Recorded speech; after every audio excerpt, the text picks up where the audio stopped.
गौतम बुद्ध से एक शिष्य ने पूछा, गुरुदेव, मौत के बाद क्या होता है? आत्मा के साथ क्या किया जाता है? बुद्ध ने एक तीर के जरिए शिष्य को दिया उत्तर, रिलीजन डेस्क। जीवन और जीवन से जुड़े विषयों पर गौतम बुद्ध का नजरिया बहुत सटीक और एकदम समझ में आने वाला ही रहा है।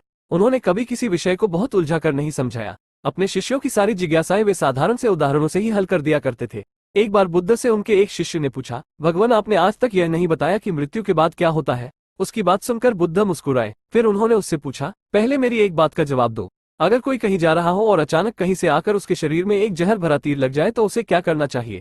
पहले शरीर में घुसे तीर को हटाना ठीक रहेगा या फिर देखना कि बाण किधर से आया है और किसे लक्ष्य कर मारा गया है? शिष्य ने कहा, पहले तो शरीर में घुसे तीर को तुरंत निकालना चाहिए, नहीं तो जहर पूरे शरीर में फैल जाएगा। बुद्ध ने कहा, बिल्कुल ठीक कहा तुमने। अब ये बताओ कि पहले इस जीवन के दुखों के निवारण का उपाय किया जाए या मृत्यु की बात की बातों के बारे में सोचा जाए जो हमारे वश में है ही नहीं, उसका विचार ही क्यों करना? किसकी मृत्यु कब आएगी ये सिर्फ परमात्मा जानता है। मनुष्य के हाथ में सिर्फ कर्म करना है। उसे उन विषयों के बारे में सोचकर वक्त बर्बाद करना ही नहीं चाहिए जो बातें उसके हाथ में है ही नहीं।